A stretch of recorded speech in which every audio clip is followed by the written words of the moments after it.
আমি এটি একটি সতর্ক বার্তা দেওয়ার জন্য এই ভিডিওটি করলাম। কোথাও কি অভিমান রয়েছে মনের মধ্যে এখনো?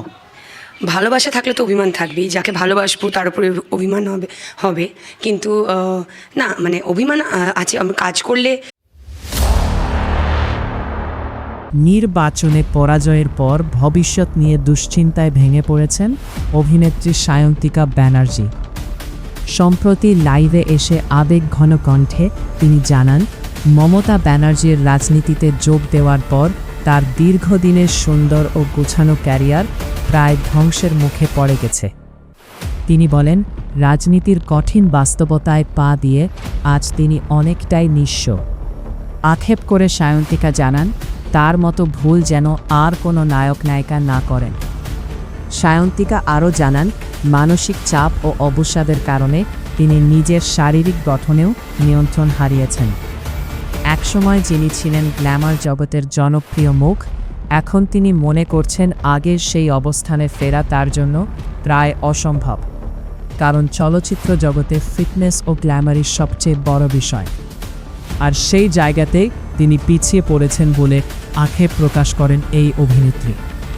এদিকে সামাজিক যোগাযোগ মাধ্যমে নতুন করে গুঞ্জন উঠেছে, সায়ন্তিকা নাকি আবারও দল পরিবর্তন করে শুভেন্দু অধিকারীর দলে যোগ দিতে পারেন।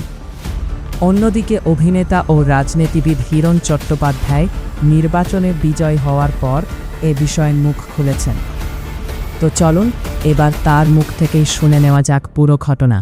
না দেখুন, গত 5 বছর আমি দেখেছি যে বাংলা সিনেমা, যেখানে 2007 থেকে আমি একটার পর একটা সিনেমা করেছি, 2020 অবধি সিনেমা করেছি। 2020 ডিসেম্বরে যখন আমি বিজেপি জয়েন করি, তারপর থেকে পশ্চিম বাংলা সিনেমার কোনো প্রডিউসার, কোনো ডিরেক্টর, কোনো অ্যাক্টর, কোনো হিরোইন কেউ আমার সঙ্গে যোগাযোগ করেনি, কেউ একবার জিজ্ঞেসও করেনি হিরণ তুমি কেমন আছো।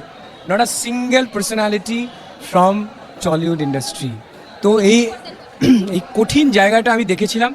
এবং আমার বন্ধু দেব, তিনি ঘাটাল লোকসভা নির্বাচনে বলেছিলেন যে হিরণের তো ফিল্মের কেরিয়ার শেষ হয়ে গেছে, আমার কাছে হিরণ হেরে যাওয়ার পর হিরণের রাজনৈতিক কেরিয়ারও শেষ হয়ে যাবে, হিরণ কোথায় যাবে কেউ জানে না। তো সেজন্য আমি দেখেছি যে বাংলা সিনেমায় প্রডিউসার, ডিরেক্টর, অ্যাক্টর, আমার সহযোদ্ধারা, আমার বন্ধুরা, তারা কিভাবে রং পাল্টে দিয়েছিলেন। কেউ একবারে জন্মদিনে উইশও করতেন না। আমার সিনেমার হিরোইন থেকে শুরু করে সবাই স্তব্ধ হয়ে গেছিলেন। আজকে জেতার পর অনেক হিরোইন থেকে শুরু করে অনেক প্রডিউসার, অনেক ডিরেক্টর জেতার সঙ্গে সঙ্গে আমাকে মেসেজ করেছেন, হিরণ কংগ্রাচুলেশনস, কংগ্রাচুলেশনস।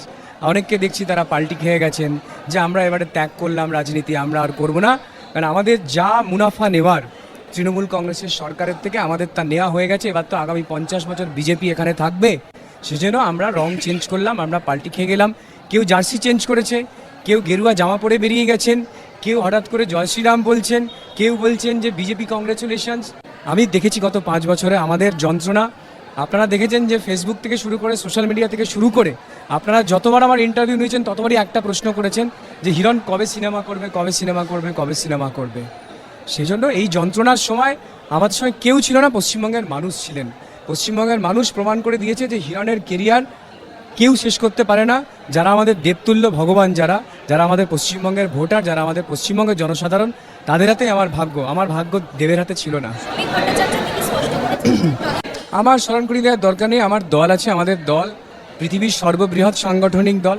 আমাদের দলের নেতৃত্ব আছেন, কেন্দ্র নেতৃত্ব, রাজ্য নেতৃত্ব আছেন। তারা পরিষ্কার করে বলে দিয়েছেন যে 4 মের পরে তৃণমূল কংগ্রেস থেকে শুরু করে অন্য কোনো দলের কাউকে আমাদের দলেতে নেওয়া হবে না। সে তিনি যতই জয় শ্রীরাম বলুন, তিনি যতই ভারত মাতা কি জয় বলুন, তিনি যতই বিজেপি কংগ্রাচুলেশনস বলুন, হবে না। নিরপেক্ষভাবে পশ্চিমবঙ্গে মানুষ বাঁচবেন। আমাদের একটাই উদ্দেশ্য, আমাদের মা বোনেদেরকে সুরক্ষা দেওয়া, আমাদের বেকার ছেলে মেয়েদের যারা পড়াশোনা করে ঘরে বসে আছে, আবার নতুন করে চাকরির পরীক্ষা হবে। নির্বাচনের আগে এসআইআরের লাইনে পশ্চিমবঙ্গের ভাইয়েরা, মায়েরা, বোনেরা দাঁড়িয়েছিলেন।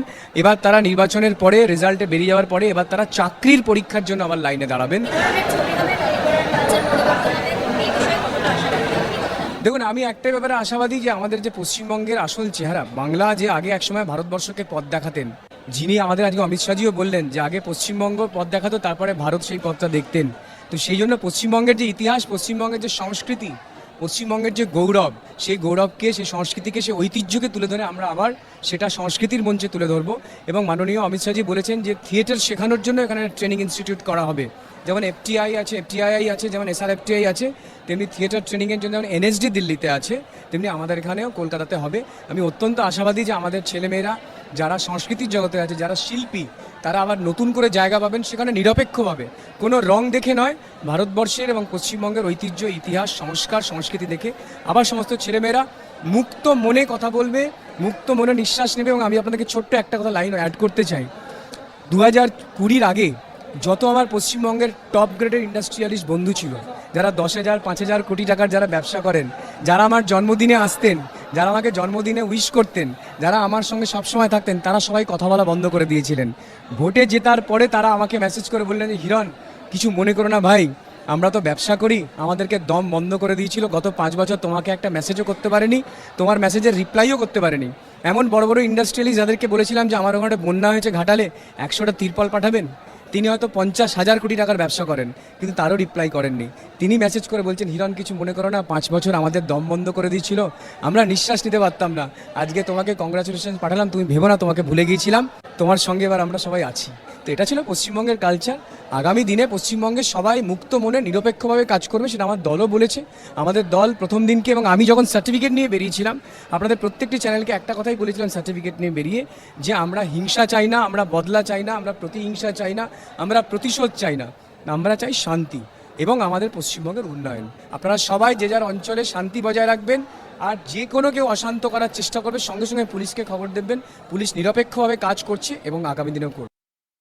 প্রিয় দর্শক, পশ্চিমবঙ্গের নির্বাচনের পর টলিউড ইন্ডাস্ট্রি প্রায় ধ্বংসের মুখে চলে গিয়েছেন। সবাই যেন স্তব্ধ হয়ে গিয়েছেন। একসময় যারা রাজনৈতিক ময়দান কাঁপিয়েছেন, তারা আজ নিস্তব্ধ। প্রিয় দর্শক, একমাত্র হিরো হিরণ চট্টোপাধ্যায় বিজেপির হয়ে জয় পেয়েছেন। প্রিয় দর্শক, তৃণমূলের সময় এবং শাসনকালের সময়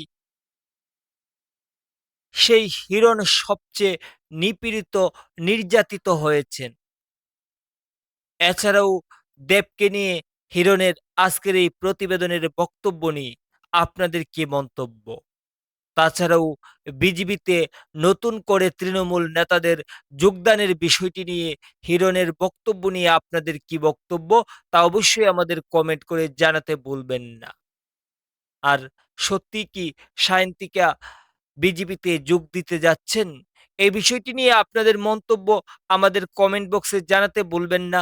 আর হ্যাঁ, আপনি যদি আমাদের এই চ্যানেলে নতুন দর্শক হয়ে থাকেন, তাহলে অবশ্যই চ্যানেলটি সাবস্ক্রাইব করে বেল বাটনটি অন করে রাখবেন।